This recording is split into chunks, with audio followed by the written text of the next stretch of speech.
Mais chez mi ma fond ganji a me beaucoup de les weno me kudo tatagbe e romeo azang mango koyan so afawa foton ko aton sin kwe e me mi oton yin we e de jinbo so vivo no yiwe jen e ko de ne san gbe o do podo mi ton we yen nka de bo do kunu gbedo to e ne gbe ko le na mi egbe bo mi kwe afote bo ko do fi bo mi no blonde de tentemele yo mi ro fi le yo mi do okutan ni pa soso ni bo dole ene gbe o yan we yan dinbo e ka na mi yo alo ti o meton do na no do poropo mi ton jiro kezi o me ndudu we gbe ton e na mi me azonje we de le na da lo yewu me ro otavoji lobodo vi na jiwele ya jidonu ogbero to de suno ni no bo ivi onu oye me do hobo ye tentemele yo akulo ni kon fifa do yeji kaka je gbegbe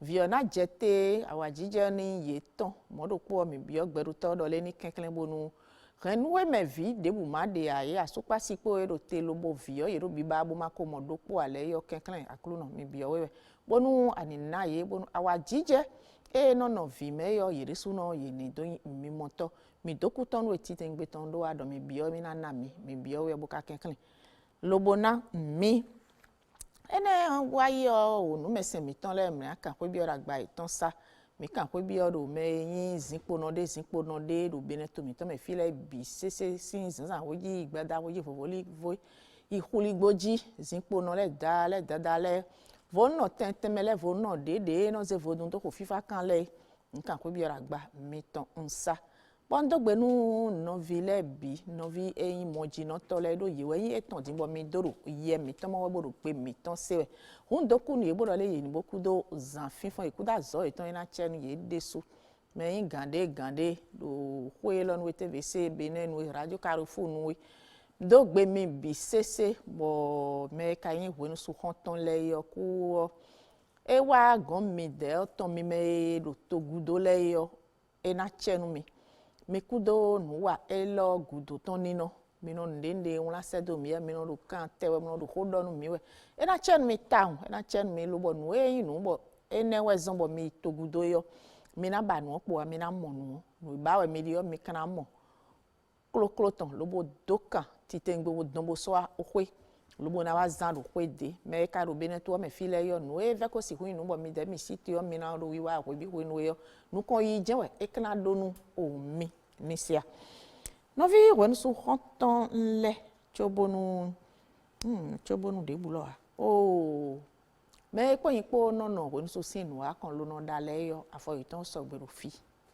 afọ itan so gbero fi bo zande yo mi kan se nje gbe ton me do nu ina gbon ko so nu wa mele yo mi na badepo egbe ya endo o jole na ozugbo immaculate degbe lo e na dobo mi kan se modo po o nu inu ahiho ene ahiho mi na yahi ahiye mi na yo e do po immaculate degbe lo jena le dobo mi kan yin si seto no do jijero to me wele ho jero to yo jisla ji ko ken eye we no ene onu lubu kon don mi na se gboja gosu foli nu vi yo ho jera we ma egbe ton le onu e ka inu bo ye ran nu tenten me yo na don mi don do fi don do ngbeji vi eye yin bo kono jisle bo da don do Brice bono Brice mi ma so nǹkan mi ton ni o ma se ayin ko mi te ton die de mi jo nǹkan mi te ton do me aya kono yin Brisa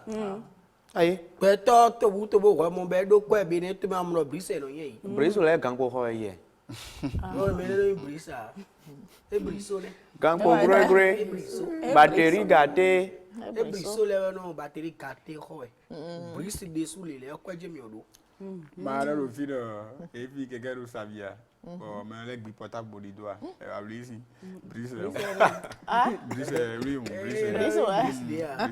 dogbo ena hun don do fi ma wi o be ro po me wi me ro po fon che me so e wa ba me si e so na Brice jisle we yin ayo me fi keke bo wuli yin Brice yo me ka ba me si we wuli yin jisle le e fi vi o Brice e jisle Après encore gagné, à mon beau jadi pas. Mon beau jadi pas. Un gislin ya. Mais bah donc il est vieux.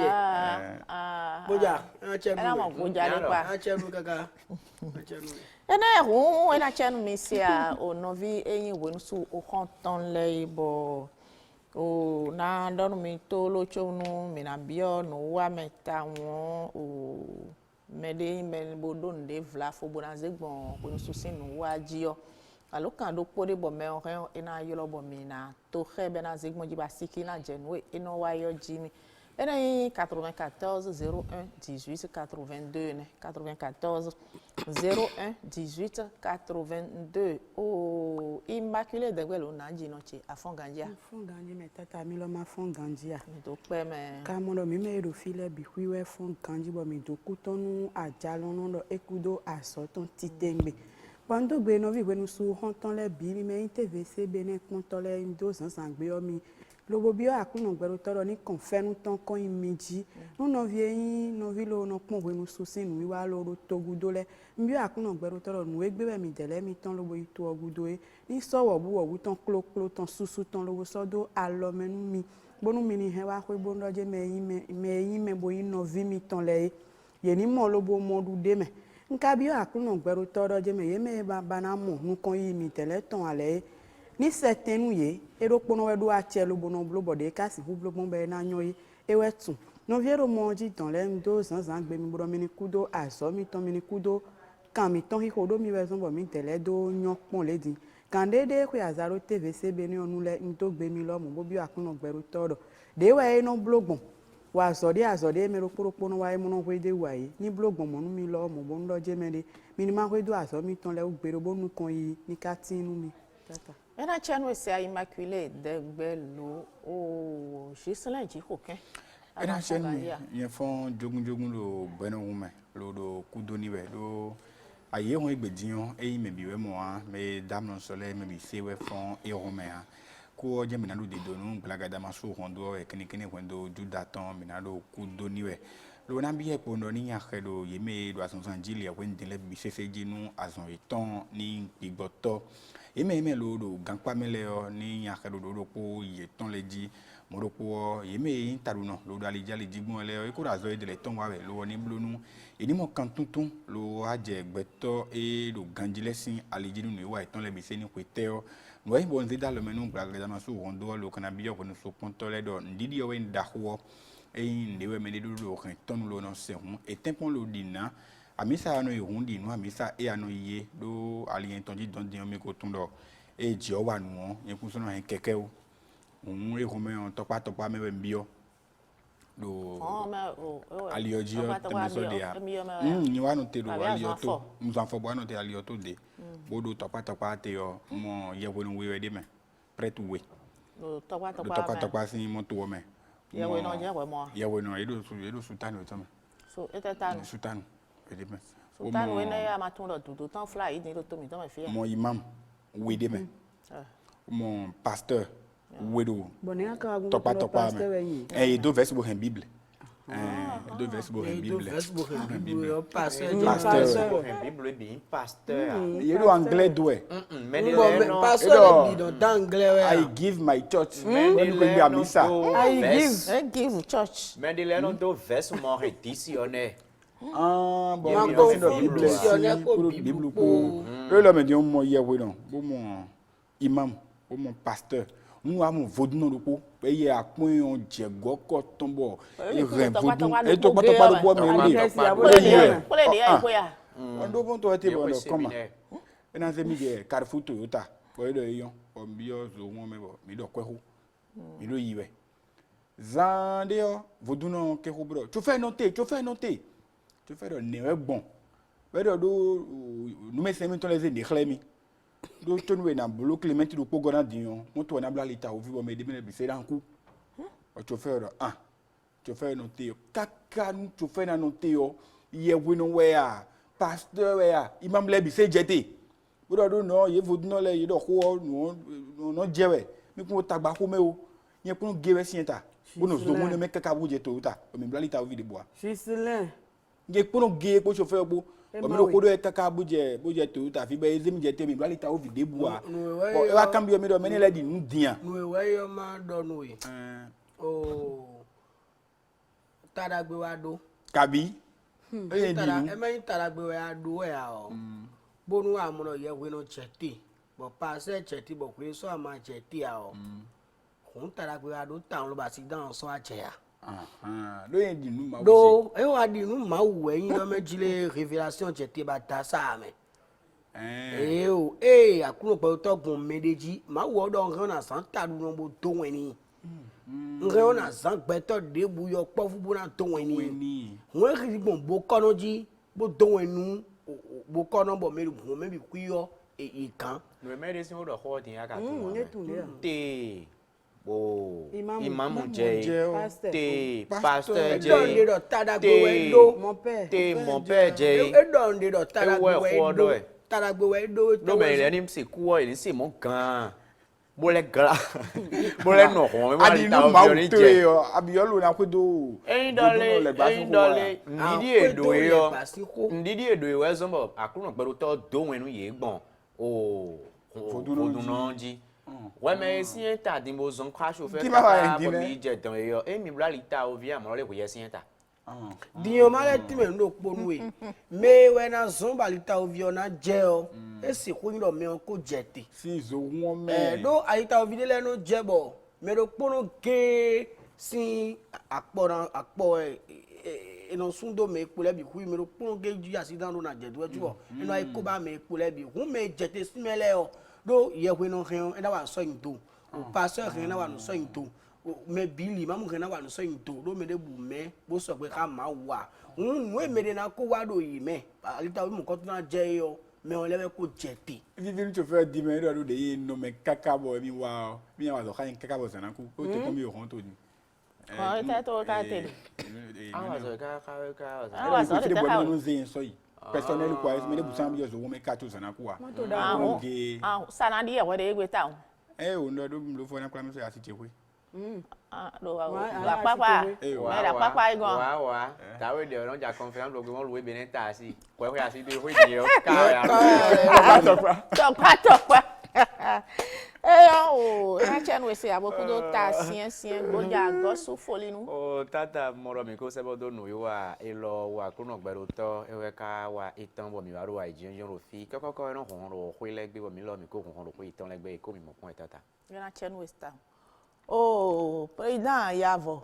o nunu konton Dondo. na to pinu mi trade su peto e do kun sinu kan bo yin chauffeur bo kun e mi na kun dagbe Akwari. na to gbenu pocha bado ni dole ni kuto aso kuta so parce que so ye je we de lenu mi do tutu e mais c'est bien inu yan de wa asia ananu mewe bo nánú mẹ́wọ̀n lẹ́ àjẹ́ pẹ̀lú ẹ̀. adonio ya ni pe owe sombo o aton e do kuja na mi temi 600 bo ki kan dali teti we no ka mi o da ko ko chawe o lo mi ni so o jasin wa lo ne eni o mi odo nu voa ti o ken lo mo ku da so asia ele do won che nu do e we su nko gogo nu vire so ro do we so we do me ya re ni nu na we to anu ibla animation ese na papa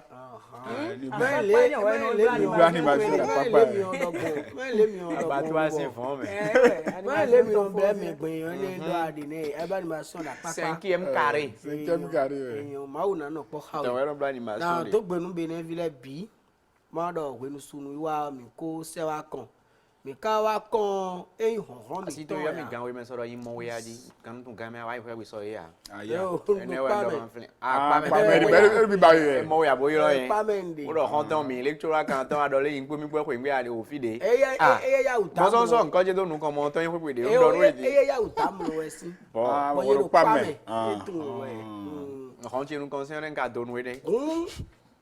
akuru no wa so ton do eyin honhon no bi ewe yi gbe wo mi fun bo wa fi emi wa yo tata ko pa jeri ni mi me bo de ole bi o mi o pa jeri ni no po ge yin na do ni po yin do le alo ti o meji ton nino popo mi pobonu nduwe mi aduwe gbe yo eni na mi do yen odu ncho wa C'est l'important. c'est eni we do très vigilant Oui, à toi mandor. nu kunde no to a no eni te pombo nu chobo nu na ko sin fi yo kwede ni jete nu mi Le fil d'intro là. kwede ni jete nu mi Ma hode ne o. En ko ran jete ri mi tele me yan go sisi. Ko e ka fi di mon ko e fi ri. Non. Pablo programme de ji Bon le programme de ji. oh Beneville nous do charité de la vie et do be vachi ko eno ya mo do greto ko le me mo ville to ko le me we no ya mo charité de la vie ori bon bien tout dans les tawe lo kosin kenta Kenta Goussin. Qu'est-ce que vie? kenta Rondi. délégué ko kosin forme Tommy. hunde kosin kenta do mi adi sawa kutonu do don pokun ni po eno homoli kun po wevi po bono du bono goho C'est vrai. C'est vrai. surtout à mon gali pere de bo daku tout ton fineo On nous s'est dit si de on yo ko se bien kawo fo. ku Qu'est-ce que tu gozi? ebe si do le de gbono kenta ro bo jasi to o me me don don. yo mo eve si ro kutonu si hunde wa e yo ekole do moli kun po ni na hoy bó ba restaurant dakoro kpobo bieme On va rester dans mo be no sa fine mo mele ndu afine ro ami ro ni idunu nwe je fine yo ero mi ro fia mi sa mo le kunpun nenu mi mo de do mo yo esi de po wa e ka le kun e mo papa de be ran do nu fe me amo pe ohun we si hu do yo mi no sa yo ye yi gbe lo yi kanu Ouais, on ça caille, ouais. o ni lo fine wa Ouais, nous wa gbe on m'a invité pour manger là bon Invité, ouais. Invité, ouais. Moi, je suis Invité, ouais. Il y a des fois, ils nous ont à son mais. de edo na ho kun nenu yo ihun mo le kun nenu pe vire do ganu toni do no ganu te ti ta mo wiwe ton ama we hun do ganu toni be ze chivide me yo wa aton evo wa ito me modo wa ton we sa Ouais. pe sa we le so ganu ojo modo kun nenu we ndome bo na yo kun pe de le nta do ko na je komi ile un pade do kanu toni bedu fo bu kan bi o mo le kun do eblo na binu aji won ye to me do e do re na blo point ton mo sin de we mi le ko troisième tour ho e do na bi eblo mo le kun do le me kun ni we do aji le kun ni je mi sani e sa kun ni mo le kun ni aji le jamais ma ò ní máa lọ omi lẹ́kún náà sákọ̀ péré o. Wala mẹ tẹ́lẹ̀ yìí ló dán mẹ́ ní fi tí wọ́n lè dé ọlọ́run kọ̀ nínú sákọ̀ àmẹ́ má sàgàndí bẹ̀rẹ̀ tọ́nu wọn. lẹ́yìn kúrò sùn àkọ́ bọ̀ sìnkìdí kan yín papa pàrọ̀ rẹ̀ wà bó mo lè kún pọ́n nínú yín náà gbogbo kẹ́ńtà. Kẹ́ńtà ho gosi yẹn. Kẹ́ńtà mi gosi. lé fi mo lè kún mi ọdún pọ́n nínú kẹ́ńtà bọ̀ mi dún fòlè ọ sàǹtìyàn kútsọ́ mi ọdún ń dé fò yọ. Ouais, ça me plaît moins dit. Et non, donc, moi, les Kẹ́ńtà. Pọ̀ tán wúte. Et non, pas fier. Fida ń họ. Le lindo so ava donc qu'on. Fida ń họ, moi, les bona ida mo sa do don. De non le kenta ko so lindo so agba o be. Quoi va qu'on do. Àwọn le ton ta won yi. Mo ai. Ko be si gbogbo na we do ni do le no le mo le kun fi ton le parfumé we. Better parfumé. Nte mo adi better we le de erugbe de wan eji. Better we parfumé no le mo no faki do kutonu ne. Ta yo pe ka bo to me lo kuni do no kun. Ko to menu me. Nous molécule non. Yo to me ni c'est que je dis boja atunsi. Tonde a ma to mi de me o. Mo to no nti a. Ko to me Wo ja tun wa. Bale. Bọ́lá mi náà ṣètò ní òkúta ọdún mẹ́gbọ́n. Àfẹ́rẹ́ bomi mọ́ ẹ̀. Bí yá ṣètò ní òkúta ọdún mẹ́gbọ́n. Èmi ọjà nù kọ́ gbé yọ. Àkàn bí ẹ̀rọ. Èwò mọ́lẹ̀ kún ọ́ pàfẹ́ náà bá rí à. Èwò mọ́lẹ̀ kún ọ́ sàn pàfẹ́ tán bá rí à. Àtúbọ̀ yìí ló jẹ́ sunu sí di wọn àtúwọ̀n. Wọ́n tán jọ. Wọ́n sà mọ́lẹ̀ kún pàfẹ́ náà nù mí. Tí ó nù àbúrò yọ. Àlẹ́ sí kún ní ìdíbò nù yìí. Màá di pàfẹ́ wọn sí mẹ́. Wọ́n sà yà kún ẹ̀ nínú. Dídọ̀ mọ̀ tó lóyọ̀ nà wọ́n sàn sùn wá. Kaka du to mene. O du to mene nukundo po mi ane. Wasa do fe ba ya don ati te fene dem. Oh yo, je vous aime. Je vous aime, faut que man kumo. Kézéké to le. Ba da tin ba. O bona don. Bona don boton. Amo hun esi kwa si ton ba no pi a hun de asuton wale yo. E van konu papa o. Nja no te fene we. Ya so wa ne ya mi boton ko to mena se boton. Nukundo po mi. Ah, de mo no nukundo po mi ya mo ko to meni we. Bo van konu papa. Ba ya to me ko to ma ni. Ne yo to me. Papa ro nu kan bo atandi. Iya mo kunja no ejele. E to ni we je yan no si nu kun je e kan bi O ya. van konu sereka. Nu papa. Mi quelqu'un me maloni boali pa ti ma tan po fi de ye. On le e van konu kize on le yo. Nu kan do. Nu Merci, kan mon do grand. ko. Papa. Papa. Me de go si kenta. Un papa do yon. E kun do ko de o mai kan o me papa de saki ton. Bo hun yo. E di. Bible temps. Bible e de ton ah. Bible e de ton ah. E de do ko ton e de akwa kun tenwe ton. Bo de yimbuso. Do No ko ton. poge ya do de ton fi Ma de. no te ma do ko No mi. chakote me no de ai. Chakote me no de ai. Ah. Ah, oui lo fine. Zo mi e o, zo mi Oui fe. lo tete. Ah. E lo fi Ali ne. da gbe mi so me. Ah de won na flin we. We de ne te wa de howe tenwe de gona. Nte. Howe. Dan ho yo. A howe don de. Ah. A howe don de bo do howe. Me ton o ton. Etun. Asi don fin to me ho we no. Òun de bẹ tọpọn yọ ẹtsẹ ẹdẹ kankwe nọ xɔ ẹdí bójẹ kúkọjí àbándé ntse tí n ta tó tìǹẹ na ye alọtọdọ kpọ níbi ọkọ mẹ nọ bla wò yẹn mẹlẹ dóbo Me fon gbo me si an lo pe ngbe ho me. dọ ẹdẹ sí Aha. miàn fẹ lẹ kpọn wọn yín kẹlẹkùn tí pọ sáà la wọlé bìbí ọkọ mẹ. Je t'assure ça, j'ai vu qu'il y a des choses au Bénin. Uganda. Ah, il m'a comme estimé, fille, ils sont à des paraches tondés. Hey. Lo ko jo ko je. Lo ko Fille, jo wa ko des je. paraches tondés. Il peut donc viser poisson. No vi to de te. Non, viser.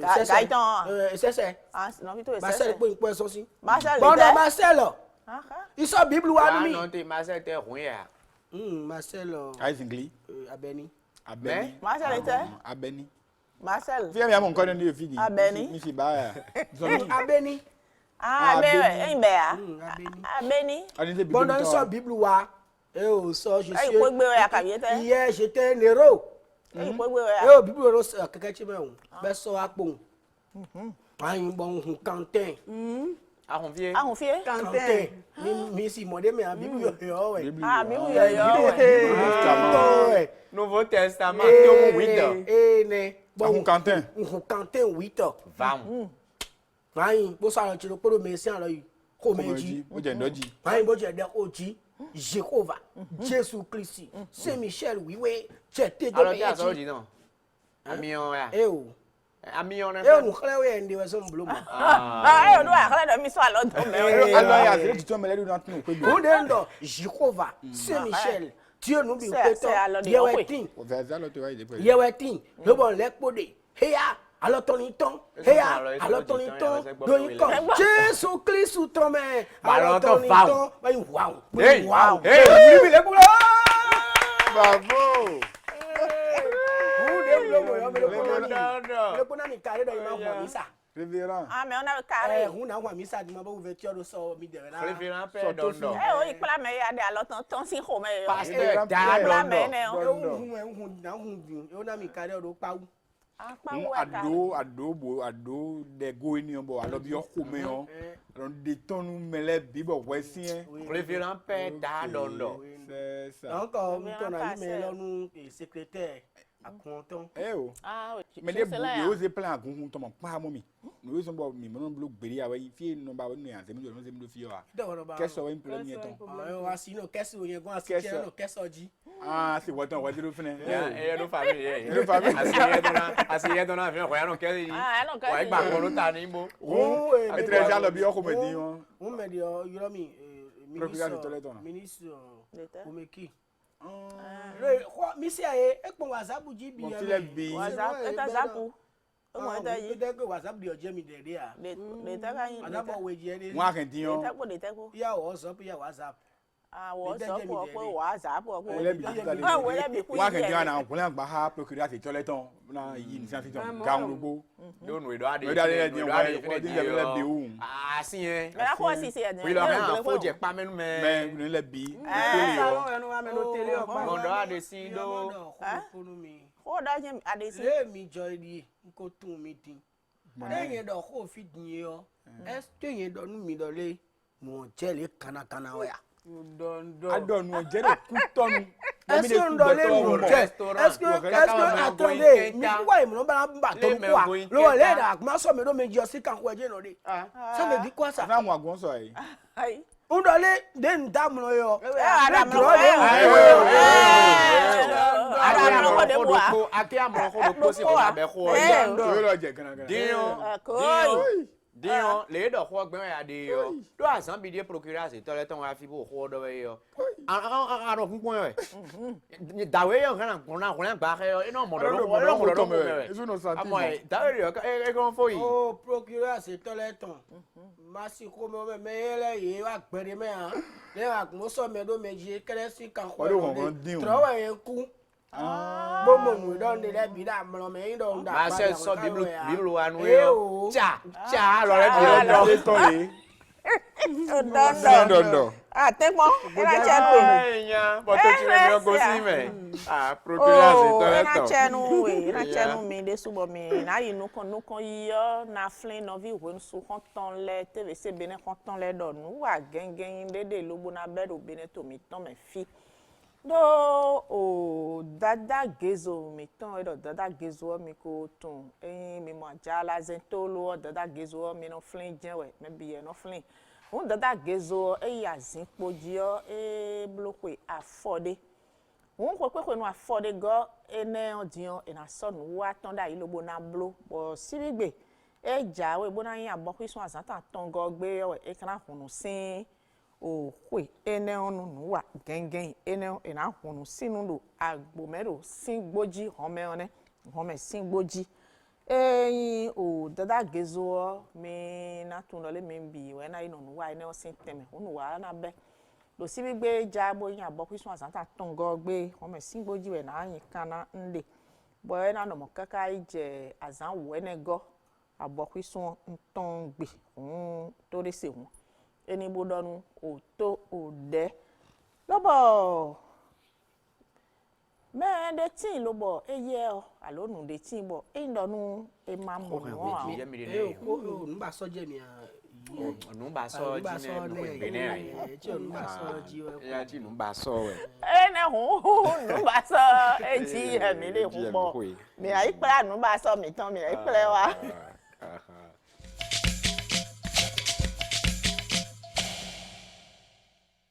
ene un bena chenu dokpodokpo mi ton nu ba so egbe ton lewe lobo indonu e ma mo e an eno me gegeti mo di khesi indonu e ka wa le e gwa le gba won dro yan le o e kon yan ye satan we anika inu won se ici Eno di khesi. ici medele enye ma mo ya medele no di khesi enye ka wa o dro yan le o eno se dro yan le do zonu me amlo we dro ku to da ho amlo we amlo dokpo ka won e me dokpo na do amlo we don amlo medifu nye do ndudu we do ndudu o ado ma ti me o bi ati me a godo ndudu amlo kokoro mi me amlo Brazil e ma du abo be amlo e no mo e no se dro so iso ndudu don amlo boja do ndudu bro bro ya o ji ko ke Yo lo mi le re. No ni asan we. do po an do ire nte Asan. Asan. Ya kuno le no zambo. Eno blasi zo. Ni lo. asan Asan. asan de te ka Et nous ensemble, on doit voir la bleu. Ensemble, ouais, non, ensemble, ensemble, Minte ouais kan hobio. Ensemble ouais non do. Atuna ijo. Ensemble ouais non do. Ça ensemble ouais. Do non ya. Oh, immaculé. Je passe. Je passe ouais. Je passe. Je passe ouais. Attends, ouais. Je vais la voir dans le magon. Oh, non, ouais. Bon, et nous, et ma wow. Mais gégé, mais délai, des bons de crécy. Ai me bia. Mais délai, non de Tata ma crécy. do no jidai ne. Aïe. Mi do mo ne deja mi do me dile E ma wa. Oh. Me dile no di khesi. Go to no. Mi ma do me dile dai ne. Atono nia. Nyetum. Nyetum. Oui. Eh ouais yo. Me dile be khesi. Oui. Ici. Eye ka ito. Criette. Et t'as y tout? Ouais, donc ça yo criette. Criette. Me la ho Gilbert to gbo no pra. Et quoi ça? Ah, criette. Ma wa yo. Yo fifo. Ye E vivo. wa di on le be Bon, khesi. de wa yo. Me keke yi. Be khesi. Ye be resi. Bon, criette non ya dro ya le. Do we le pie to ma wa e na ku do mo mi o pe nko. Oui. Ah. O le pie to ka le to to mi aku e. Ikale ho to gude lo tal lo gaji bo trono iso. On criette ouais. Ah, on me dit on me dada il est E don do boja ko di o. Mi ti me ganji dai ya. Mi do me dele a. Me dele mi aso di me we na mi. Don do boja ko di o. Yen di yo a mo wa yin che ye to in criette. Ah, boja ton criette on parle. Me do criette sinu me. Me do criette. Me do criette vini. Tu au quand ton criette. Ensemble ouais ndo. Boja don de mi ho do e yo. Mo do. Gbe criette o. E o mi ho do e mo do create na do mi de we so yen ga lo mi ro create ma yen do create de a. No do yen de sin te gberu gbe mi se ndo kokoro sa. Amolo we. On dudu ouais boja don. Dudu e do me yen do create de ho ame. Ele hu. Don we ma wa o. E ma kade ya o. Me dele ti mo be khesi. Oui. Enye ka wa le gba won. E no se tro yan ya le bido zonu me. Zogben. Mi ogben. Zogben mi ogben. E ma wa nenu be khesi mo. Ye ta mi o so joku dro yi. Te gbo je on ta mi o mo ku dro. Ye ta mi o le lampada en ta lo ko je sa lo joku. To le ku dro. Lampada je kan si ku yin. Lampada je kan yin logbo. Zogben devo a. Zogben. Ablu de yo, ablu khoto me yo. A pon me de leti lo boye de no ba ablu ko de boa. Mo khasi di. Boy no khasi ji. E no no am mi on ka lo te do khoto sa o. An ku dro boku dro barabara dro yanya e no ko yo an ku gbere a. Bondo nu kon yi o. Ku dro so me be fi moto che me tata. Ado moto o de a. Moto ne keke ado sin. E na ho nu kon yi chobo na yi nu kon yan na do gbese do me da ho luc setonji atropo. Yin to pon la gan gbo ikonton. Bo ka leyin gan ikwazado bo no gbeta to pon la le tonu lo bene to me fi on do gbese de su no brole. Eni boku do azoton ndo ne yo na inu kan ojo le na no ro keze gbe ton me yo mi na ene onji.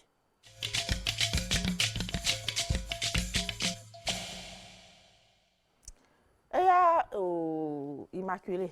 Ene le jo na no gbon kede dan egbe ton me ono bi wenu su khon ton le gan ton we ho. E hon me ai no vile sin agbasa we mi na be sin ro khogbonu. Kede dan egbe ton bi ku me ro khogbonu ji ona ke un bojo hon kana yin ti tengbe. Zanzan dion jo ko atonu kun ro po we ede. We me on jo gbanu kun we ekna no bo we le ko jo kana no ko atonu kun we. Lo to asin taligbe ro kan li yo zanzan dion jin kun si on tion we etion ti tengbe. Lo azan yo ekna wa je we zaji lo bona nyon pon bi jo ko atonu kun ro po we ede ro zanzan di. We me on jo gban tonu kun aton we enano. Pe o me na yon pon ti tengbe lo apopo pepe kana wa ti yin cho ekna level adi yo bi hui. Wele ko jo gban we enano chinkusi onando akpopo ti tengbe moro po jo hon ka hen enanyi na ti tengu azanza dion ji oro un kewe pɔjɔ hɔn lɔ mɔkaru nyinyi wɛ tintengbe jɔ konukun atɔn wɛ ede do zanzan di wɛ miɔ jɔ gbanukun wɛ wɛ enanɔ gbɛ ɔmɛna do titiɔ wɛ dɛdɛ bɔjɔ hɔn kana yin wòle kɔ jɔ kɔ atɔnukun wɛ enanɔ gbɛ ɔmɛna zawe ya ena gbɔ adziɔ akpɔkpɔ kana ti mɔɖokpɔ jɔ hɔn ka hɛn ena yin gbɔhi kɔn zanzan diɔ dzinkun siɔ ena zawe ya ena gbɔ adziɔ ekana do akpɔkpɔ titengbe tɔn lobɔ jɔ konukun ene wɛ ede do zanzan di wɛ miɔ gbanukun wɛ jɔ kana nɔ gbɛ ɔmɛna zawe loɔ jɔ hɔn kana yin wòle kɔ dziɔ na kɛŋ lobɔ jɔ hɔn ka hɛn ena yin jɔ kɔ atɔnukun do kpɔ wɛ ekana nɔ do wòle kɔ aplakoyɔ zanzan diɔ gbɛ ɔmɛ do titiɔ wɛ dɛdɛ mɔɖokpɔ jɔ hɔn lɔ mɔkaro nyinyi wɛ jɔ konukun ene wɛ ede do zanzan di wɛ miɔ jɔ gbanukun wɛ enanɔ dzinukusiɔ na do akpɔkpɔ titengbe mɔɖokpɔ jɔ hɔn ka hɛn ena yin wòle kɔ jɔ kɔ atɔnukun do kpɔ wɛ enanɔ dziɔ na kɛŋ lobɔ jɔ hɔn ka hɛn ena yin kutɔnuɔ zanzan diɔ dziɔ do ŋu kɛwɛ loɔ jɔ hɔn lɔ mɔ ka hɛn ena yin jɔ kɔ atɔnukun do kpɔ wɛ ede do zanzan di wɛ miɔ jɔ gbanukun atɔn wɛ enanɔ gbɛ ɔmɛna tiɔ lobɔ jɔ hɔn ka hɛn ena yin wòle kɔ dziɔ na kɛŋ mɔɖokpɔ jɔ hɔn ka hɛn ena yin bɔ jɔ kɔ atɔnukun wɛ ekana nɔ do wòle kɔ kpɔnado fɔkpodo alada kpɛn zanzan diɔ dziɔ do ŋu kɛwɛ do alada wɛ jɔ hɔn lɔ mɔ ka hɛn ena do nyinyi wɛ jɔ konukun ene wɛ eka de do alada do zanzan di wɛ miɔ jɔ gbanukun atɔn wɛ enanɔ gbɛ ɔmɛna zawe ya ena gbɔ adziɔ ena zawe loɔ jɔ hɔn ka hɛn ena yin wòle kɔ jɔ kɔ atɔnukun do kpɔ wɛ enanɔ gbɛ ɔmɛna tiɔ bɔ dziŋkusiɔ kana do akpɔkpɔ titengbe mɔɖokpɔ jɔ hɔn ka hɛn ena yin nɔvi wɛ nusu xɔtɔn lɛ le jɔ na nɔgbɔn do keze zan egbe tɔn mɛ ene mi do ha numi ne hu le mi lɔ mɔ mi na zɔn lobo tɔ si koe mi tɔn lɛ gbɛ ɔmi ko do mɔdzɛmɛ tɔn. mi dokutɔnu etia immaculée dɛgbɛ lo afɔ emina de do nukɔn yɔ nu eɖo dzidzɛ do to ɛmɛwɛ lɛ yɔ mina yi ene kɔnsi sinɛ dzixo kɛ ewɛ kɔn dɔ nu mi.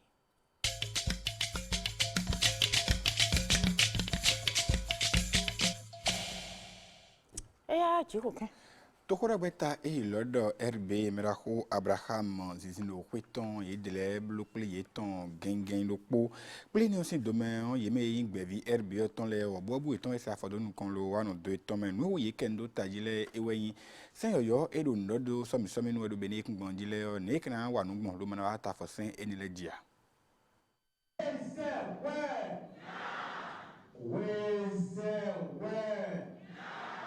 Bavi ein to khorogweta RB Renaissance du Bénin ein akpakwe maître Abraham zinzino khweton yo ekoblo sunlo kporo aton wa idibo mo yede dagbo to kho me lo tin de menu ye ba lo eji na no afo ina so lo bo to kho di dodo akpa idele ton khwe na inu lo na lido jinja entite ngbe ton ekenu de o ko jete simele e kablo lo nu ganji we a te kai no epo lo bo somi ero nu kon don lo bo jawe dinye johan do yin ye khwe ilo nu e glote me kan khwe me de do bo si khukpe wo du de ji na imeton khota na bi de ne le eweyin ele aso maître Abraham ziziro khwe bodo nu konto e kodo to khorogweta Renaissance du Bénin ero mondo akpaton khwe le so ajinjan yi bote sisi eton dion karafia le na wa nu gben ele de nu meyozo pere de o to vito sile ye men yan fozon eton bon to pon dede men to dede men le ye bi si we khwa fodo nu wa ene kan khungbe kodo gangbe ko ye je nu gegede belevo anu ke de wuro nu wa ene do men ene nu toto yoyo ero to khorogweta le san linu die morokpo ojen ayin to khorogweta ro Bénin to men dion e bon so no mero poron gogo nta bo gona e gonu to khorogweta devo wochola si khui somi ero nu kon don lo boja we le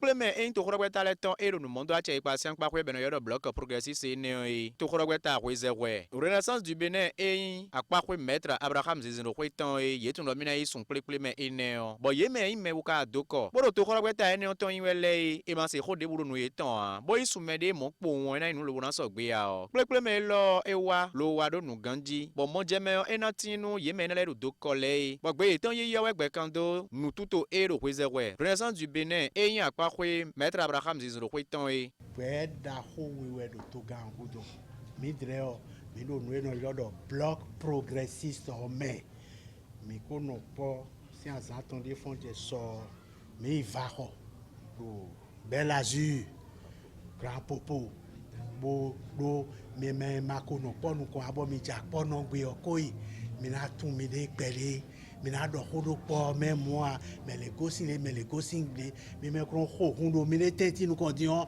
bibi a ja do po me ko mi ma mo mi le pere bo iva ko a no ne na ko a mi iva ko ene on bona mo tempo na préparer congrès hodo beda ko ene on e azaro ye jo mi na se njurado lo fidia lo gbe o simbelewe na plebrado e dobo mi na se e kansana nia sọ̀rọ̀ lílé mẹ́à but blood progress sọ ẹ̀nà kùsùn party. wàtúbọ̀rù yìí mẹ́rin tó kọ́lẹ̀ yìnyín kẹ́nu bọ̀dá dọ̀ léyìí dẹ̀lẹ́ ní gbọ́ndó pélépélé mẹ́rin ní èyí náà sọ èdè wúlò sọ èsùn dín bọ̀dá nà pọ̀ sọ́mi náà inú lọ́nà tó pa yìí wọ. tó kọ́ra bá ta dévoué lẹ̀ èyí ló lílin tó pọ̀ mẹ́ka wézẹ̀wẹ̀ Renaissance du Bénin maître Abraham zinzin pé tán yìí lọ́ mọ̀. sọ èyí sọ̀bọ̀ mi náà hẹ̀mí dàlí yìí náà nù wé kó gbé náà mi tán èyí náà kpla mi do yìí mi náà dọ́nu mi ọ́ tó kọ́ra bá ta gègédé bọ̀nù wíwá èyí lọ́ dọ́mẹ́ ọ́ àlọ́sìntà kan yìí dẹ̀lẹ́ tán léèdò gudo Renaissance du Bénin en tant que ye kenu bodok pede mi pede lo ya nji do e be me o e supo won ko do e be gbe bo ye be si asia e do po ro fi bo le no mi de mi na poro pe vi pede bo ndo boyi bo e gbe de onye o je kala le zeti on mi mo de no fe wo pede a to kana inu kon weson e do mi na pon mi dire e be yan mi na ya to wana mi de jeune le wana mi de bana joto donu ye boto ran to de si de bodo hanya me de titi na do le me gbede si nu kon a mi biaja ro po me eve e ka vedi mi kan do le ton so e wa zombo mi gbe bana bro sacrifice ne o no so na bide e wa igbongodo din le akwezi kan e ka yin to krobeta ene onton e newe ka zangbon nende ka yin gbondo akwezi ali nu anji yo ele fo ene lo fo ten do poroko itan be do mo jeme e do yin we pondo pole gengen yin lo e do ben to krobeta Renaissance du Bénin reserve RB e yin apa ko mera ko Abraham zizro ko itan e no gege si mo jeme we na yeme boro doko boro to krobeta ene onton yin wele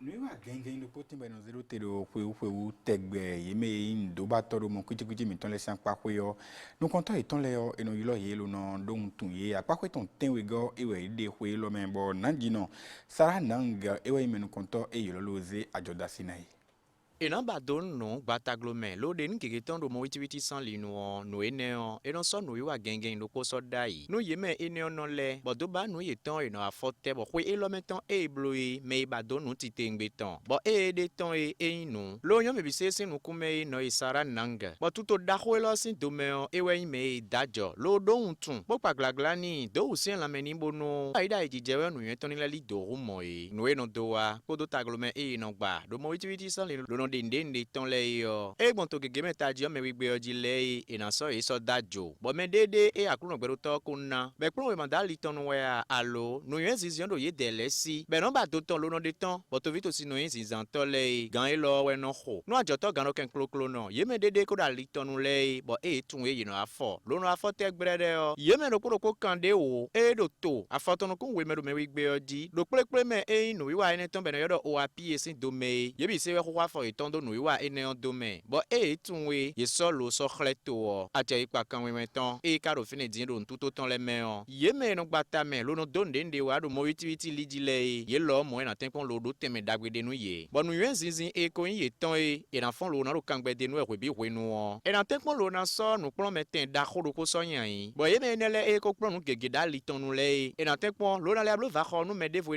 le jonjo jale we a me ko do juro le be na mo be sna ndo nu yen ti aliye de le ton do poron ge noa me devwe ena le wai ewe do biba we zan wa che pipa tundo linlin dagbe emi ton mi na so inje bo ye kan ene o mejezon bo ye me be ne vididi sunu yonu lo yin nu to ba to titengbe ton aliye ne onu we wo bo bu ye ton e wa sa fo iton so do te no gan hon ito e kono pe no kondo yi ho isa ho ton nu we dido we de pondo ye me ene le e to ba nu to bo do nu kan yi kan howe nu gege do wa do mo witi li nu we so so je ha me de do na do ni yo gbe ye ton gege yi na do usen la menu do poroko me ne le ton boru nu wa we de en legbe kan de bon dagbe ton e ni mo ro fen iton nu kanticha e do bohi konsin toho poro toho e lodo règlement konsin tention e we zombo ye mo nu gege sinle lodudo bohi konsin toho me afodi ten poro sindo mo pampo e we toho yi règlement e zelo so akay do bohi konsin toho me eni we zon ba men de les aso kweta meton lo se podo tokun la gan bohi konton o me da ho lui ke seton di atropo ba me da ho le na mi mo je me pere diji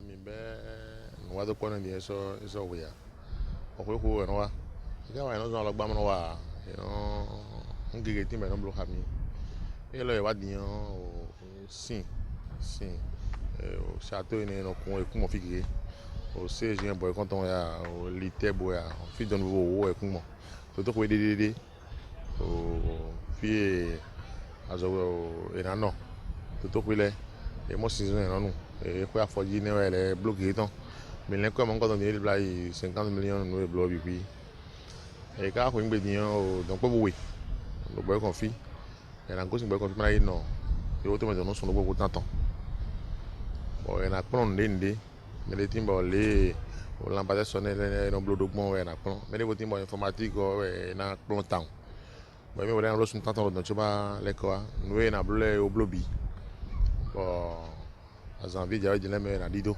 o kana no ville to règlement e na no bo me règlement ton we igbe ko me la ko drimo ko me na no me la ko drimo si ko gbe e me we na le ka wa gudu o me ko le de buto e bo e lo na le comme na le yi e wa zo ha lycée bo e kon to mo jona do gbe proviseur do e le suro le yi mi won lycée wi no mi bo bi e di no nu yen ko yin ja to mi to mo yin ni pala proviseur lycée bo kon to yin ni pala wa gbogbo na to nu gege won no le mi so wo wa zo mo do po mi na to akoje ha o to kwa de bole yo to mo wa Belgique we bo mi de wo ni do e mi do di so we support am e dia do ye gbe di me de bole wa me de bole go sin le pre yo o ville de bolo Belgique bo o premier adjoint pour chargé de coopération pour me wele ko ati mo boy kon e ron na bla san tanton tene mo lo fine bo mi na so do ni gege o akwe na dalo mina boy na azomo ko to na wa mi ko dalo we man leme bo azomo ko to ni wa di na be e me de bole timbo e lo diyan e na wa igbadan di na wa bo e me ni le tena blo kare kan to zogbon gbon azomo ko le lo soro ko me na do gbon se yo so ko meton e lo na no pe ko ga nu azata to mo to bona video do bonu conseil communal bi ko do bonu mere a do mi e bonu mo ko na mo de ni kon do bonu bi o ka bi ro nu ni le na ablo to e kun din le wa do me wa din le to lo po wo mo e kun le de blo o e ni he mo no ele ko bo le wa na mo dagbe ton pe me na de 2020 mi o to kai aso ge de le ti me na wa na le wa so de blo se ju ma blo lo ko le de le ena bi na don kon yiwa nu ko kon to on do bonu e bi pi to kon la gbasa bo he kon ton je me na no e ho me inta tagbe lo na jagoro no e je to me le san pa ho tata ena chanu e jisna ji ho ken bo ye me yin tobi to si lo gbo ikon sin to pon la me din le yo gege yi to din awa jije me we yi de lo o sin yin gbe bo e do sin o din o edo sin ene o mo ino dodo bo ino kun kaka bo ino mo sin o do ai kun gbanglo don yo ewe dodo nu oye bo sin glantin e blo na wi o e do din e ka vi na wi o ya me le to gege e le bo onu ene din o ache pa isa fo adoko yo akoje ha yo mo gbeji la ache pa sa fo adoko sin alinu no kon yi we no ne do yin we din ayi ka bi ne ka han we na do mo ni o tata mora isomoro fio le yo vo ene le yo kono sin de le no gbe yo mi ko khle to vi to sile be do mo je meton lo e do vino no e vio e no yon gbede te kai no e menen le wa lo sin kere we wa wan me ra ho le te de jiti mo do e ko sin kere we e le kan devo le lo is mi no se rande be no do akrono gbero to ko na gbewe e po bi alo tu me we de se ko so gan no e po bi o de suno we na de afoton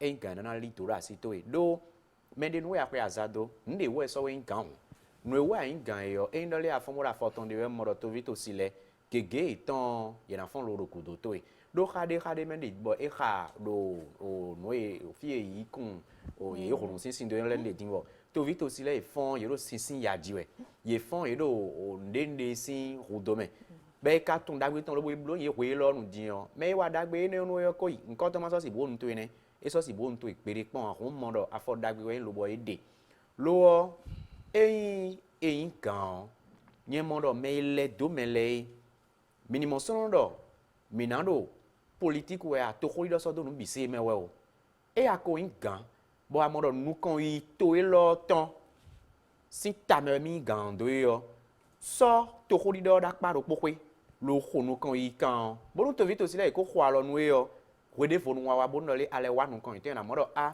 me lo no si overa mi yedie me lo ende wedo mi yo e no so yo no mi bo mi no mo yo me on die amo aro dan bonu kere wuli do e alo akpo yen to me kere jina go bo eko akpo to me ko ki go ba ko ni nu wuli do le bo dagbede jawe o wi yin menu kan ko no gboko kan ali khona yo so rante jin to vito sile gbe aja asi di han de bunu ye arun mi so mera ho o to pon la gan gbe kan ton e alo ton so daga le que c'est on dia tropo dans les to ho gan de le po yo mais devo le levo po bodo to ho devo le nu yo ye lo mo ayi ton ni wa mo bonu e di tun do le a che ipa se afo wa to ko mi pe a lo wi de suno si tan ri ho ana ibalo na ba wa to ho to me na ti alo pade yo wi de suno ton e do a che ipa ro fine bo pe azado mi me bi se no lo wiwe do dokode but to vito sile ndedo yiwa we adan ndedo igbo wiwe do mimo ele azon ro fie na le ye kun sin do di azon na biwe to gan mi don si je ra Patrice Talon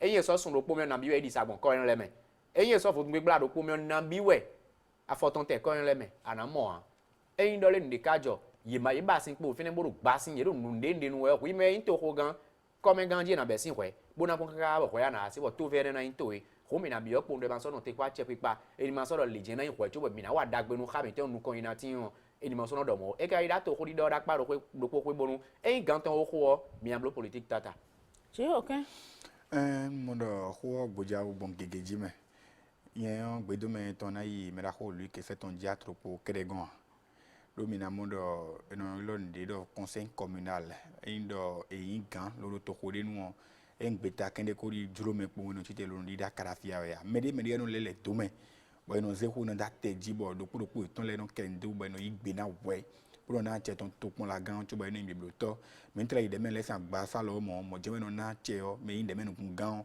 lo cho bo ndede no blu ne hun ye me ime lo yin se ya khade me to bo yi kon sin to ko me le o ndogbe ndo ko ton le lo ka dogbe o taji no me ra ko lu c'est ton dia trop do quand tu as un modo bo hi konsin to ko do ka to ko gegero to gudo e no to na inu kon afo ije se kude le ne e si no kwi lo do a che kwa iro menu na blo nbi se da se no mi yon e si do mo a do na ton lo na ja ko ka to ko de vole mo na mo do to ko mento men mo do jile do e wa lo gonu bo hi konsin to e me lo do sin do jewe lo da victon ya wele o sin do dion e kunu ye ka fla katon bo no e do ko eni ona wa ejinwe kwe wa nugbo endo kwe wa bo ezegbu ami on kwe we ado eno nya kwe bo sin to gudo be no wa chobo de eno azangbon ro kwe ton mo me no mi moto me na bi oto pon la gbasa epo le do eni pon do bo hi kon sin to ko wo lo nu ye lo ni ton bo nya gbe nu yin hudo to vito sile ton ro khai ton mele yo in tekon lo blo bo kana bi yo ye me yin se a lo lele do to pon la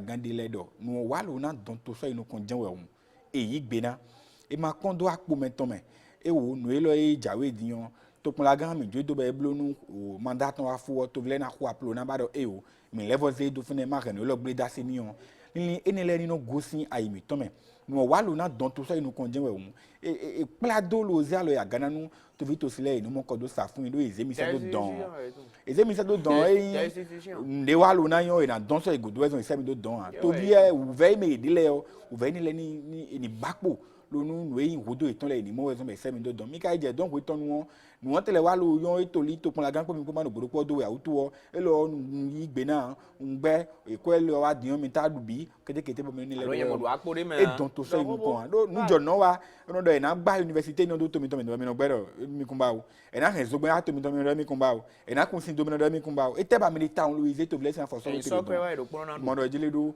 nu e si an pa gbo mi do to vile lo idon mi te kon lo zun to ni gbonji o to ko e me mi dele o nu kon yi kanantina do gbeno sin comment tata Immaculée dagbelo tata me jenu kon mi le ko do ho bi me we yen na bi o po we ino je mere to ko la gan e po le yo eni so afodo me la ko luka to ko si o afodo me lo nu kon yi ni tin to ko la iton le bi wi do mi dagbe we eno yin mi kon amoro mere le no ti bo nu ono yon gan to bo eno lo po sin te mi eno ti be gali ono lo te bo eno ko akon de me lo pade cheje na biton utu do kwe wa ene yo kwe na molu de mewe ya en bo kwe wa da yo me ku me kwe ya kabi hen tu enu si kwewe ya kabi family tu esi kwewe bo e manawe ya o we manamu bifo a mo lo je mele ye do poropo nu li de me ni ba jono e nu lo je mele to vi e to le sinu kon yi ni no mi anu kun ye bo no je mele de de tun lo bono blobo mi no lo sisi e tan lo le me we no je mele me do agado eni suisi eni so Destitution. eni destitution ton Yo vou goiar, né? Boro yẹn máa wá. ni pon ye ton odo de de na blobo mo na je agado we no mi anu kun ye de ka de gbombo me de oro ton ye de ye ka ko do mo je me ton ya bo menu ve me wo je no yin nu taji yo bo mi be nínú àmì no de wo nu kon yi ono mi anu kun mi anu e blo kaka bu so mi si we nu ko su o eno be we zu mo no je chakiro po gbe o eno je mi manu to village hu mo ro je mele o me no do nu ya ma hu ko to ahun ni ka wo ko he atogbo ndo je mele de na blogbon bo to mi to na ipon de unu to de le bo lu ka tro ko no kan ton ko yo nu ye bi ku iblo we yan mo ro e kana yan ti tembe tata Rachanu Immaculée Degbelo Dondo. Président Yawo. Modo ko do gege lo gbeto no yo ifo a akuno gbero to yo nu mi gbeto le abo gbeto ifufun ko me na we na yo nu mi ya bera ko no lo kan do e Mi na hẹgbẹ́ mi yọ lò fún mi yẹn lẹ́dọ̀ ẹ̀. Àkúrò gbẹdọ̀ tó yọ lò fi ya. Ẹ lọ dàgbé wa, padà lé kún yọ lò fún mi tì mọ́. ìṣẹ́wé túnbọ̀ ń dọ̀ mọ́ ògbẹ́tọ̀ bí pé sì plébo pàdàgbé tó yà wọ́n mẹ̀bí plébo pàdàgbé tó yà òun kọ́ńplóde ká ló tó fínẹ́ mẹ́rin ló náà fínẹ́ bọ̀ mẹ́nu fẹ́ mi wọ́n náà ló yẹ sí. Opposant. bọ̀ iye wẹ́ náà zọ́n bàrà tó fi àná lè zọ́n ní gbẹ̀yìn fi àná gbọ́nlẹ̀ yà náà dùn mẹ́rin akọ́ náà kò kàn ẹyin sì kẹ́rẹ́sì kàn ẹ̀ náà kò wá kan ẹ̀ náà kò lò pọ̀ ìkọ́ńkàn mẹ́nu níyàn lẹ́yọ èsù pọ́tà olóko gègé mẹ́rin lẹ́nu bà lọ́nu pẹ́ wà mọ́hùn ẹni jẹ́ Nse da pakoji. bó máa nu yìí bó nu mẹ́rin kpọ́lọ́gbó ní ìtòkọ̀ tó ìtajù tó lé ìbàdàn. Bolo yẹn àdó kọ́nsẹ̀ yẹn lè sí xɔ dẹ. ẹ̀ bó xɔ mọ́tò dá kó bẹ́ dín ìyá fún tuntun dẹ́n. Yẹn àdó kọ́nsẹ̀ yẹn wá yín dẹ mẹ. wọ́n fọwọ́ ẹ̀ ní káyí sí. àpò ẹ̀yọ́ tó yín kọ́ bí yọ tó pọ́n lé nkọ́ ẹ̀yọ́ náà tó pọ́n mẹ́rin náà zan tó ká mẹ́rin náà zan tó sí. mẹ́rin lẹ́nà dọ̀dọ̀ lé ẹnu blo lè mi tún dọ̀ nú ẹ̀dọ̀ sọ́mi sẹ́pọ̀ mọ̀ jẹ́wẹ̀ mẹ́rin kpọ́lọ́kpọ́lọ́ ló kàn kọ́ ẹ̀ lẹ́nà àgùnbọ̀ hẹ̀nu gbẹ́dọ̀ ló tán wọ́ ẹ̀ náà yìí sọ́mi bó ìjà yìí ẹ̀ náà ó kàn tán kọ́ ẹ̀. donc mẹ́ta kó lu ka tó gbọ́mọ́ kó sùn de ne yéé di dọ̀ tó mẹ́ta kó lẹ̀ kú kúrò ẹ̀.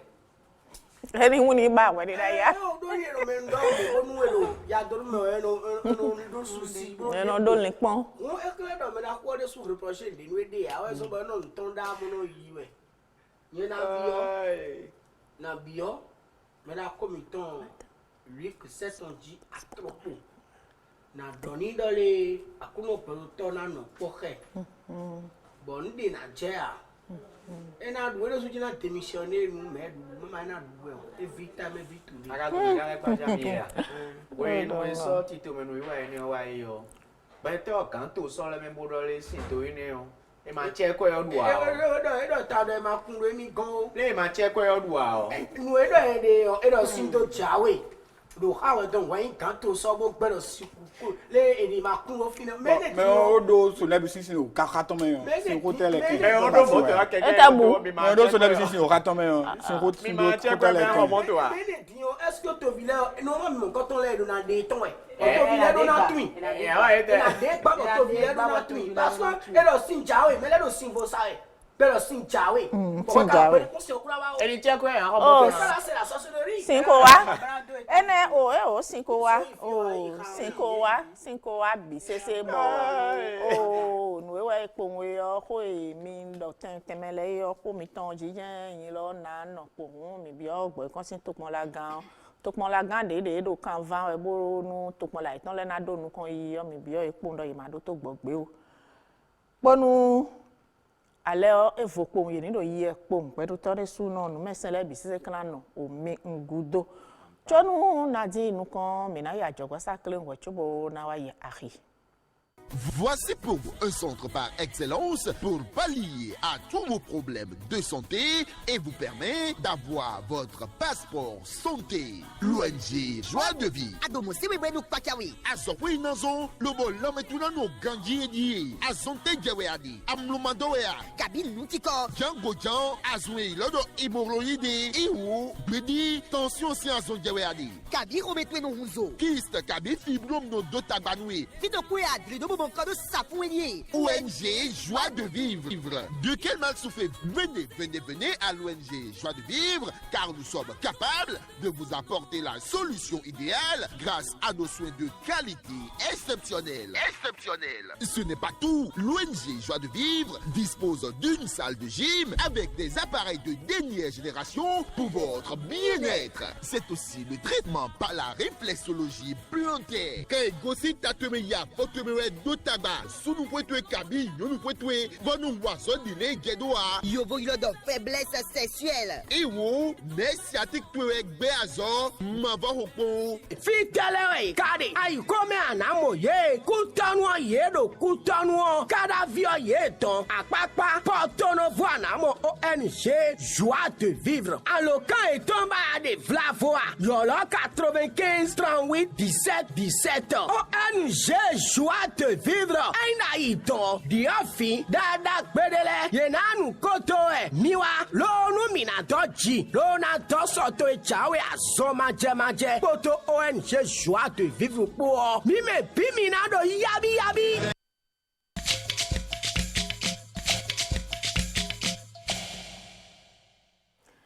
Ho akhi singan we ho akhi do jije egbele so yena ho yo akhi mi han mi na ikulele yo immaculate degbelo ena do yinu mi tata nu bo akhi gan we ho bo mi na do ha ton nu gbenu su konton le lo e do jije do egbe eyin tata gbe we mi na to do ha we chobna yi azan ka gbe ton leji bo tokpon atakora ton me e we mi na besin atakora sin tokpon me egbe ti on bukumbe kwaba kwande podo tukuntuna sin ahiopo wero jijewero ehomewe miwa itokpon donga tomeo alejo barienu kasua kikele kolokonde podo gaugapo wero jijewero ehomewe tokpon alibori tomeo gauga kandi sompereku podo sorikpan wero jijewero ehomewe tokpon bogu tom minatunpon do fobure chikandu podo deposin ahiopo wero jijewero ehomewe wemesi kameo wando kangla ganfan podo vakon powero jijewero ehomewe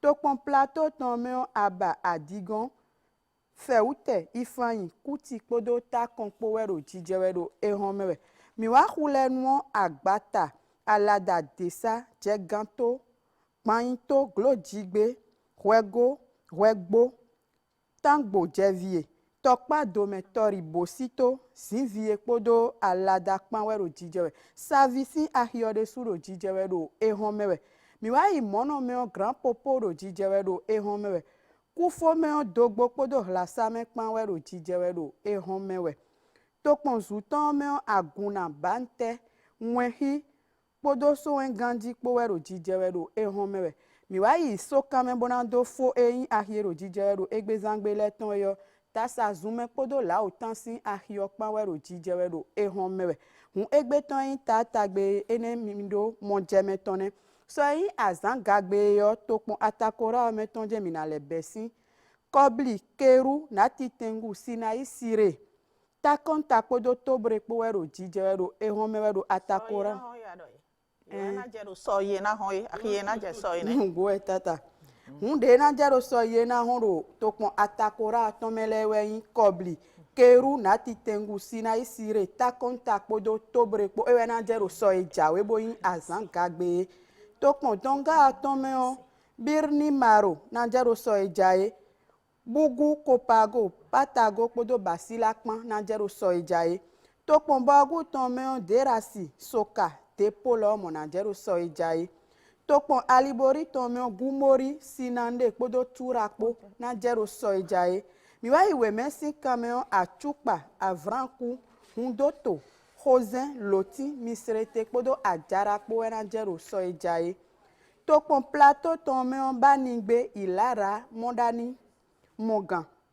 modogan sakete kpodo takonpo wena jero so ejaye mi wa ito ponzu to mi na tun do agban izun po hikon daso ike mo tenji zogbodome ewe ahiero na jewero so le so kan me ogbomina mo pa kpodo gukapan wena jero so ejaye mi wa imono me o agwe azove kpodo komepan wena jero so ejaye hulenu fiyo hevie savi seje denu yovohi godonu ten eno ilodo yena wa ekpodo tangbo jevie pan wena jero so ejaye kogudo tokpa wena ahie na jero kogudo firo so e tokpa ro pono gewe karo na jewe so tata ena chanu ese a yo po kudo monjeme na mi hon ahie ro jije we egbele yo yene mi sene so ye kan hon yo ahide de na jele yo ne mi sene bo me nya ahie le to le yo mina moten do tun bona no yi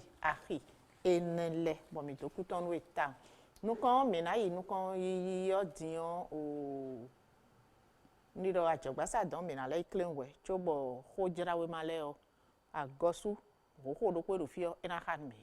Café Weekend, divertissement, information, promotion, promoteur culturel, chef d'entreprise, Café Weekend, votre meilleur espace pour la visibilité de vos produits et services. Moi j'aime ton feeling, tu sais. J'adore ton feeling, fait plaisir. Rejoignez la grande famille de Café Weekend en appelant dès à présent les numéros suivants 00229 96 84 45 38 21 30 70 72. Objectif, visibilité garantie à des prix défiant toute concurrence. Pour être sérieux un peu, pourquoi je vais rien moins. Café Weekend, tous les samedis à partir de 8h sur TVC Bénin. Rediffusion dimanche à partir de 8h30. Infatigable. Plus ça là que tu vas écouter tout à l'heure. L'angle 8.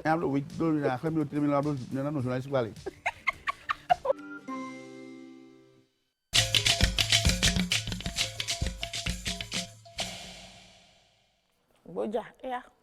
Ojira ma ekwetan ta tagbe mina khan mi do gono susino wiwa ilome bo G20 on ple men to e do me wigbe di leton e khoide ple lo tun do nu kan yo enantin ron e so ayon wiwa do ko so dai bo to grand miton si je kha Patrice Talon ena rendo nu wiwa ene ekoton sin Benin to men lo rendo Allemagne do Berlin matinal egbeton Ewe diken lo mon mera khwa so sedoro dan la nation egbetan lo leader pondo togan e Allemagne sin to tan yo epe mera khwa boyi o Jonathan de sou tite egbetan 24 heures au Bénin et do nu boy do togan e Allemagne sin to tan e epe togan mitan si jaka Patrice Talon bon nou yo a gen yene dome e wa yo e nan si ho na événement précis egbetan e karo leader pondo egbe nou yo a ene o G20 ans et enambe botoga mitan ekoro auto eneome dans 24 heures au Bénin et dans azoé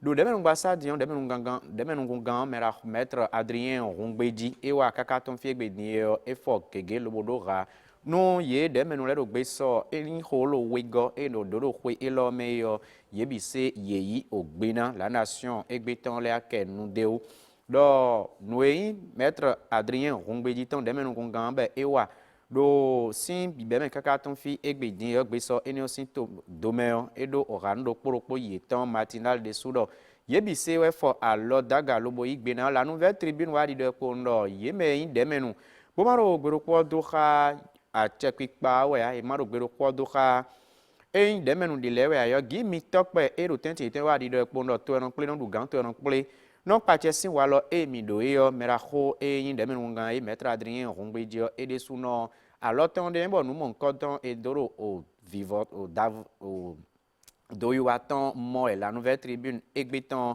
mi do gudo trololo na wa matin libre mais on nektekai noezon bo jome unja iten e turu ton ro plaku sin to home de makoro azo awea ye deme nu le kege tondo eneo cambia bo in beta de na so intebe na iba o doton Matin libre egbeton et le leader pondo nous tout eneo ekoro a teme fraternité et car leader pondo singasa dodo et in benento ton yo Joseph Jogbenou podo a wanton le pandion ye dele tondole et ye mitan omina soa do ken de to vito sino wa e bla isomo fi ben ko se le pied les soa pour dire tout vite aussi na ikpon bo e nko to e won doa ndende e je do de we yo anan so lo na le dobe na le won yo me la ho e wa ton din le mina na gbe tout vite aussi enele bo ene on dion ina e je do e ina tempon lo na so gona 24 o bene e gbe tan wa di do e pondo Joseph jogbenu kodo a wantan le pandion ye de le na gbe tout vite aussi le Yeme ime bo monu jedoro nko itan le we bo ina tempom lo na blobe ina wa nu gandi do tadio medele de lo bo we ina onu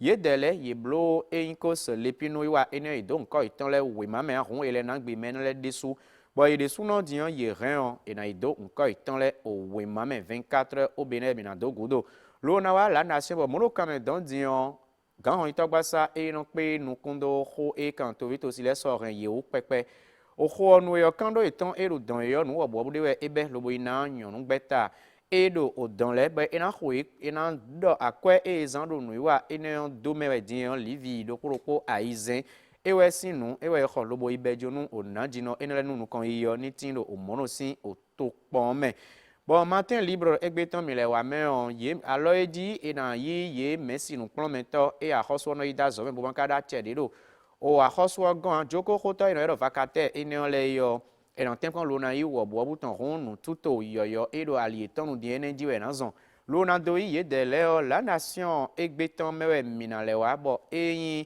kogudo fi o gan hon ito e no pe no kundo la mena no ganji o khoton we mera ho hun pation etundo la mena no ganji zo aten na bidede lo bo ipon yo ndende ko ro we do yi de le we e chan fo ayi bo e na le we do ebe lo be so ijonu yebo nu kan ye na tin lo lamena no ganjio apaton kwe do kala le don dion srata gan edo basoyo e dion e jo azodo alido bukari dion e modo minjo azinpo mi tondo no na lo na yonu emi ro 24 o beneme mi lo mi monde e boro o khikhawe bona sultan khojrawe ma egbeton le do no ye renu le yo ye ne mi khanu mine o boja agosu folinu ina chenu e aka hojira we ma e ton egbedin le nu e henu le yo ye ne ado ne bo nse ble wete gla to cheme ble bo o to pon la vie gan kala le ton e fazo kan ye do e jo o zinpodo mo do akabiete kabi e yi zinpo sin asitan e ya zinpo sin asitan e blo te situation ni an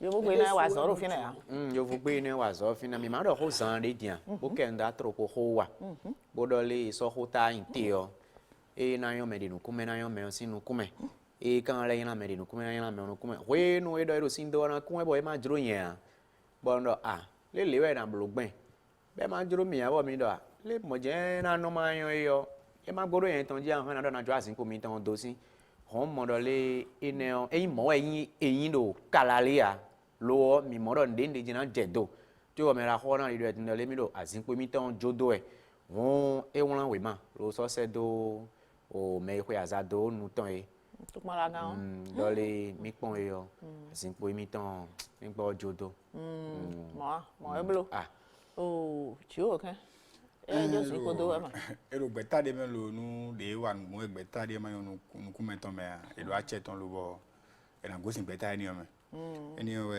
me yin to kun la vegan to ho eni o ton e blo me la ho alidu bukari lo we won we man bolo so se do to kun la gan mi kai do nu kun we ma eni o won me lo ha pe de o nu e ve me la ho do to ho i lo do besafio to vito si yin to ho eni o ton le to kun la gbasa no de sin to ho eni o me ono abe so yin to ho ilodo goroga wo me me da ho e kai to ko la gan en to videle tin bo sa ko kon yin go sin to ho ni o me o besa si o me lo wa sa ko kon yin goroga wo sin to ho me ya de tin lo no yime to vito se sin tin bo akoto ko po le bi po no ni de we o me yin to ko la gan lo do to ko la vegan lo asin po jodo e o e yun kun ye to me o yo lando e ma me mi se ko wa yime gbe mi ton le me tanto sole si pe blo pele do kodo azan ko kun we go e do ko yan sun ko lo meton e mi de ple ni o e kan blo na mo kun je mi de gbe me to pon la gan e ye yo lo ye me wa sa ko kon yin to ko ni o me le kede ye me do ai kun gba do fune ye me yin to vi do fune ai no le de so le so to ton e sa we ma de bu so se do ye ya yo bo gbe do mo ko nu e sa we ma de bu so se do ye ya bo ilo apa ko do poge po lo blo pele ni o do azan ko kun we go e do ko yan sun ko lo meton mi de won e nu lo gba to pon la vegan no sinu kun me be do e no ina do ko jo ko we yan apa ko yo le bi se we na yo lo lo na kan hobio sin subu na kan hobio sagbo de so ai mo abo apako do poge e to pon la gan kan hobio inde lo gbanukun emi le ton me hd kan emi lo la sin poju lo to ko ni me e de mi po e be kun kasi lombo e zi asin po mi ton so ko kona mo anyway zon emi jo asin po odo wa we ma ni ka se lo to pon la gan le bo tin tin me do to vi to silesin humoye no ko lo no do so ide lewe o de so aje o emi le de nu emi ton se me mi kun do alode me o e inde we to pon la gan na blogbon lo bo fifa na bi o to ko we ni lesin tente un e kura siton un we ma e me na ko so se do no e ve u to ye ton bo jo do asin po do ene un mo do jile do e ndo nu we do we ma mele mo je we ka yin bonu bo to pon la gan ni mo le lo play de vobo e ndo apapo we ba we dile o apapo we le bi se ni play nu we na do lo na mo kunje de gbe me e ka se we ma ni so do di mo do to pon la gan e na do gbenu me yin to pon gan do don yi lo chobo ila ni a che bo ina jo asin po do e na yin to tunto send we do kodo a che passa fa do ko ho nu si bo yen mo lo yin ganji yin bo e ko mo nkan tan je tenu e ka donu o to pon la gan wo do ni blogbon le o yan we na yan bo nu to pon la gan ma si a to pon gan ma ro fina mo lo le ren o e ma le won awe ma se to pon gan ba ti meni lo nu le di bo to pon gan ren ma yo to pon la gan bo di o to pon la gan we so ye ya ma to bi le we so ya ye o dondo bo di me se ka bu za gban me e tun e na pe ni bóyá ìlú fínè dín ẹ sọ lè mọ ẹ dìde náà mọ nǹkan múra ẹgbẹ ní àjọtán wa conversion le àjọtán yín wẹ́dọ̀ nípa ya.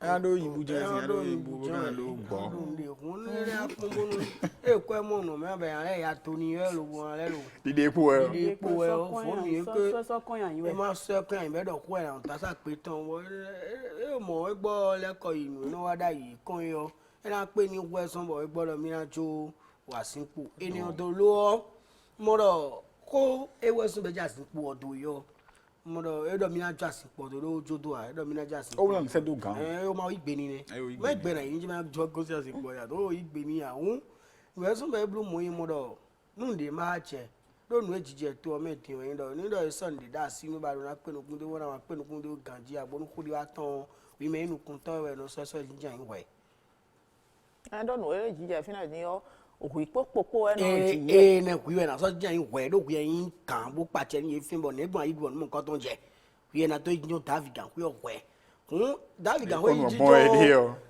David gan wọ́n yí jíjọ́ ní ẹ̀ka jíjọ́ rí ẹ̀ ẹ̀yàn dọ̀ kọ́ yà sàn tán gbé ẹ̀yàn dọ̀ kọ́ tán ẹ̀ẹ́nẹ̀ wọ́n yé nù tún wọ́n kan lẹ́kọ̀ọ́ yé nù tán nímọ̀ nǹkan tó ní máa jẹ́ ló ta ní wẹ́sán mẹ́dọ̀ ẹ̀ ò mí gbọ́ lè ta mi tán sí mẹ́ àsọ̀ndọ̀pọ̀ ló mẹ́rọ̀pọ̀ tún lé máa wọ̀ yín wà ní gbẹ́yìn yẹn kan bi ọdọ eno da eno se me do po sin kwa mo da me wele bi sin kwa eno si bono po me yan kwa me ku kwa mo da ni le de me do po yiro do me o eso gbe a ni si fo pon bo to bo yan bonu fifa ni tin to kun we ni le me o ene na inu lo bo je acho Immaculée flemme mi ton e do mi na faso on kwan chiko nye ton kerewe nyo e na faso anu de kon yan yan me do nu enyi wanu to ko la vi ton le nugbo o esin so esin fu azo de kun yan mo do de na blogbon bona ko kan kaka bo fifa na wa o ewe na li me ro popo do ho mesi ton ko ka me ro popo nu e no veni on po we boya e veni dile te do bi ha lo vovo a flavo e no nyo yan do we ko ido ti me we ko ti me nu me ji na gbon le chobo e globo ho me wa ro sisin to yin we bo e do ro gudo fo do yo mi tun wa àmọ́ nu eyen na bi ewe ndo nu me wero nu wa we eno yulo me ro ko bono kan ho bi o a e kono yulo me de do gudo nu me de a me we le bi we no so jinjan lo no do do yan ne gbe me bo mo je me no mo te bono tin we nu awaro me ro ko yulo do me de ogudo we ya digba hwe ne akoleja na do gbe ne lo no gbeji we no gbeji sin ho do e kare bo nu we do e di o elian teju me o tv no iji po nbo no ko yan yin bo e tenten me no vejele titengbe we ndo je me de esin yawo boya o do ko ni o do glido nbo fifa wa mo ro enanyo hu titengbe metata o no wa ndo le yin o wa ikungba che we tenche me ba kan ozumbo achi yo no we na blo kaka lo wa go sin fine bo ikungba che yo na le ye yo no mo nkan tan na blo po jivi po kan iji yo ene we e fon tegbe o e kadu gbigbe we bo do bo kan leno ta gba ton je we bo fi de bu o ikulo yin buri e ko kula wa gele che be ko adu che na so po ta eji o yin bu yin to lo na sun wi bo fi de bu o fi teme o eno do mu mo we no ene mi na ten pon dandan lo na kun to bo so do mi na so do bo je me ka yin me boru kala le don le to mo la vigan e do azinpo fokun azinpo na jodo edin bodo fi to ko baso baso we to ko yin baso we to fi oyin baso ko Lidu Bukari ene hu mi bi ko me la ko Lidu Bukari to mo la vigan o baso otan do karale kamedon e borole ni tempo dandan fongbe do emi de na bo ma se fongbe o ahun me de se hun me oni ve tin me ni borole ndo le eni ma do mi na jo to pon la vie odo yin do nu o we ma devu e na le won se to pon la vie gan ma do le ni le yo lo ho bo yo la pa pe we le bi yo e me o e me lo mi na go sin lo nu e na wutu yin do nu ai ai ba mo jeme di mo jena yin tokmola gan yin don tokmola gan won tokmola gan ma le kenu ahun ni bo ihon su tokpon gan yi ton o tokpon gan ene won e ihon su tokpon gan mo do le tokpon gan e de gbenu tokmola gan kana blodeji ho ita e kono pe nkun do ache pa safo aduko ko wo yo lo e lo ka level do finishing enye glo tokpon gan de so e on do tan mo e na do tan ma go ko li hu ya e kana ifide e wo ko li hu ya ye hon te we no duwa gbero ko no duwa me le do to ko gbe ta to me bi e ho e jono itan yi e tan mo ye no te bi o yo to ko bi e de o me bi o kwa bo e do bi o bi o be jono itan yi e do bi o me wo e na jo o ho pan ya so ton do yen ro ne do ya ene hun no bi won su kontan le vo de je no vo de sabo ndokunu mi de su do mi kudo ogbeji no nu wa e lo tata gbe ye ton ififo ne so ye na hon ya zan gban kun lo pogo ko ya so ton we e nine bo azanga gbe ka ko nu su sinu wa mi na le sewe kon bo kezi o me o eniyan no do puru pomito